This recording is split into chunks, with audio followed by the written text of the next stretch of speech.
Assalamualaikum warahmatullahi wabarakatuh. Apa kabar semuanya? Alhamdulillah, mudah-mudahan dalam keadaan sehat walafiat. Kali ini kita akan belajar bersama lagi masih tentang tata cara bersuci dari najis dan hadas. Pada pertemuan kemarin kita sudah membahas tentang istinja. Hari ini kita akan belajar bersama tentang ketentuan wudhu. Bersama saya Bu Andiliza, guru PAI Madrasah Sanawiyah Negeri 4 Kota Surabaya.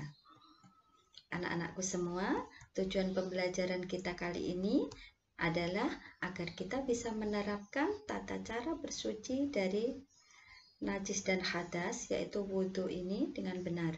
Dan kita bisa mempraktekkan tata cara wudhu ini dengan benar dalam kehidupan sehari-hari. Nah, sebelum kita lanjutkan pada materi inti, yuk kita awali dulu dengan bacaan basmalah. Mudah-mudahan ilmu hari ini dijadikan berkah oleh Allah Subhanahu wa Ta'ala. Bismillahirrahmanirrahim. Anak-anakku semua, yang pertama yang akan kita bahas adalah pengertian wudhu. Secara bahasa, wudhu berarti husnu, artinya keindahan, dan naudofah artinya kebersihan.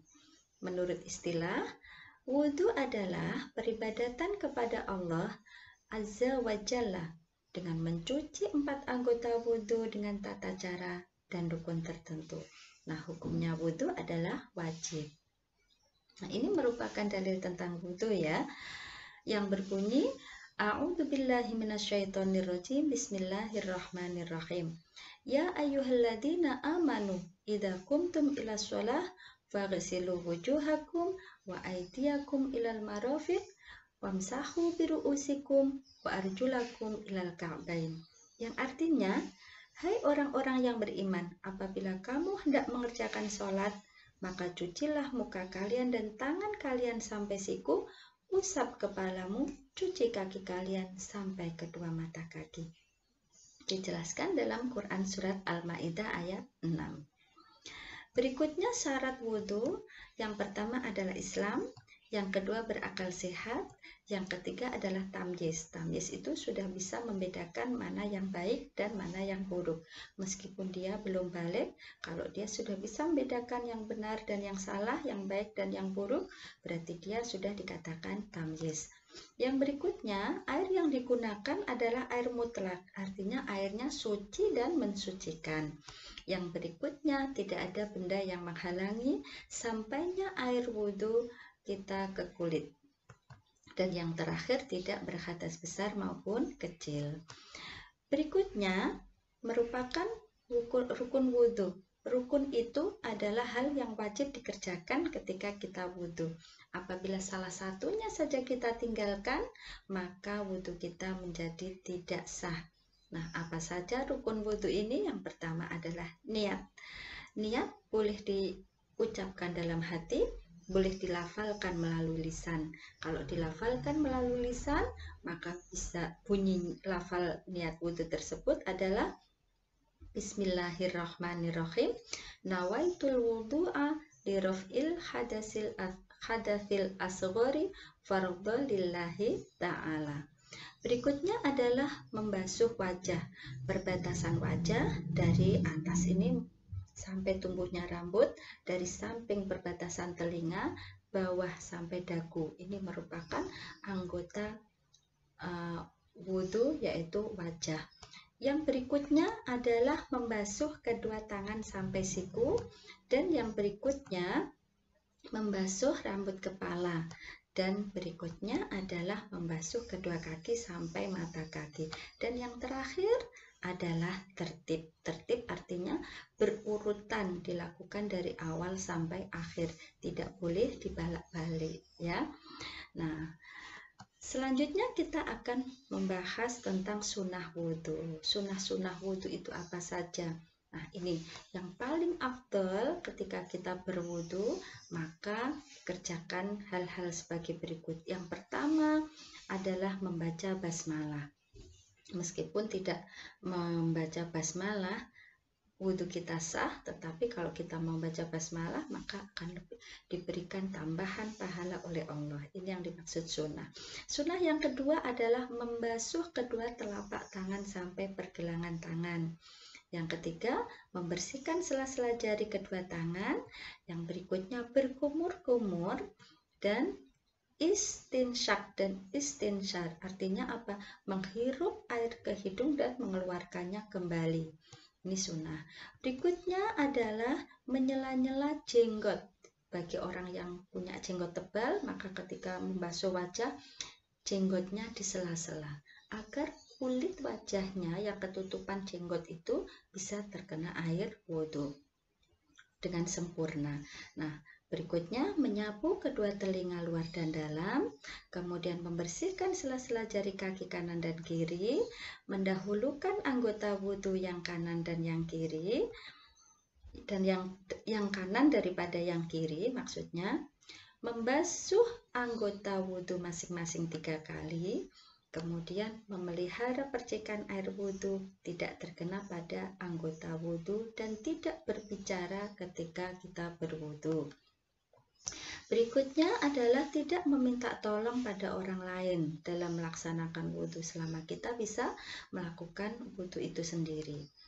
Kemudian tidak menyeka atau mengelap air wudhu setelah selesai wudhu, menghadap kiblat ketika kita berwudhu, dan yang terakhir adalah membaca doa setelah wudhu. Nah, bunyi doa setelah wudhu bagaimana? Bunyinya adalah Bismillahirrahmanirrahim. Asyhadu an la ilaha illallah wahdahu la syarikalah wa asyhadu anna Muhammadan abduhu wa rasuluh. Allahumma ja'alni minat tawwabina wa ja'alni minal mutatahhirina wa ja'alni min ibadikas sholihin. Ini doa setelah wudhu. Hal yang membatalkan wudhu itu apa saja? Yang pertama, keluar sesuatu dari kubul dan dubur. Contohnya pipis, kentut, buang air besar. Yang kedua, hilang akal disebabkan bisa karena gila, pingsan, mabuk, atau tidur nyenyak. Dan berikutnya adalah persentuhan kulit laki-laki dan perempuan yang bukan muhrimnya tanpa penghalang. Dan yang terakhir, menyentuh kemaluan. Jika bagian luar tidak apa-apa, yang membatalkan adalah menyentuh bagian dalam tanpa penghalang. Jadi dengan tangan atau kulit secara langsung. Nah, berikutnya adalah hikmahnya wudhu. Apa sih hikmah-hikmah wudhu itu? Kenapa diperintahkan oleh Allah kita berwudhu ketika kita mau sholat? Yang pertama hikmahnya adalah sebagai pembersih dari noda dosa dan penambah amal kebajikan. Yang ini dijelaskan dalam sebuah hadis yang diriwayatkan sahabat Abu Hurairah bahwa Rasulullah bersabda, apabila seorang muslim atau mukmin berwudu kemudian mencuci wajahnya, maka akan keluar dari wajah tersebut setiap dosa pandangan yang dilakukan kedua matanya bersama air wudunya atau bersama akhir tetesan air wudu. Apabila ia mencuci kedua tangannya, maka akan keluar setiap dosa yang dilakukan kedua tangannya tersebut bersama air wudu tersebut. Apabila ia mencuci kedua kakinya, maka akan keluar setiap dosa yang disebabkan langkah kedua kakinya bersama air wudhu atau tetesan air wudhu tetesan akhir air wudhu tersebut hingga ia selesai dari wudhunya dalam keadaan suci dan bersih dari dosa-dosa.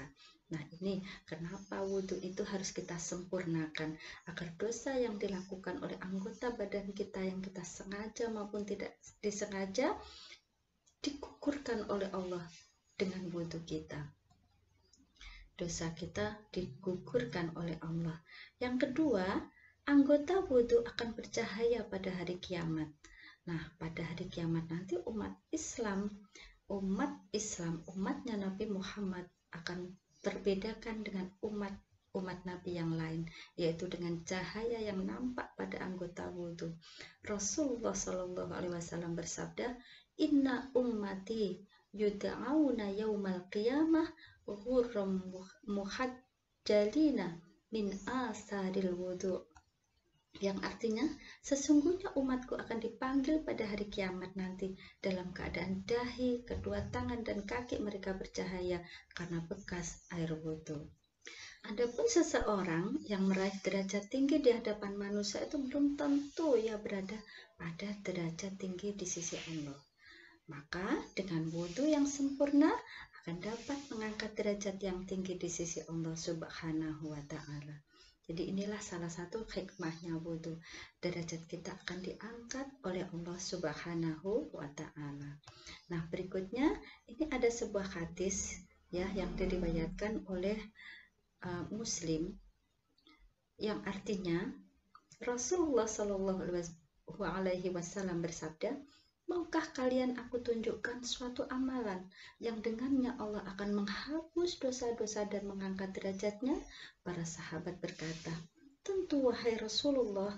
Kemudian Rasulullah bersabda, sempurnakan wudhu, walaupun dalam kondisi sulit, berbanyak jalan ke masjid, dan menunggu sholat setelah sholat, maka itulah yang disebut dengan ar-ridha. Hadis riwayat Muslim nomor 251. Nah, anak-anakku semua, alhamdulillah hari ini kita sudah belajar bersama tentang ketentuan wudhu. Kita sudah belajar tentang pengertian wudhu, kita sudah belajar juga tentang hukum dan dalilnya, kita sudah belajar tentang syarat-syaratnya, kita sudah belajar tentang rukunnya, kita juga belajar tentang hal yang membatalkan wudhu, kita belajar tentang sunnah-sunnahnya, dan juga kita belajar tentang hikmah daripada wudhu itu sendiri. Mudah-mudahan hari ini dijadikan oleh Allah sebagai ilmu yang manfaat. Yuk kita sempurnakan wudhu kita sesuai dengan pelajaran yang sudah kita bahas hari ini. Mudah-mudahan kita dijadikan oleh Allah sebagai umat yang istiqomah. Kita akhiri dengan bacaan hamdalah bersama. Alhamdulillahirabbil alamin. Wassalamualaikum warahmatullahi wabarakatuh.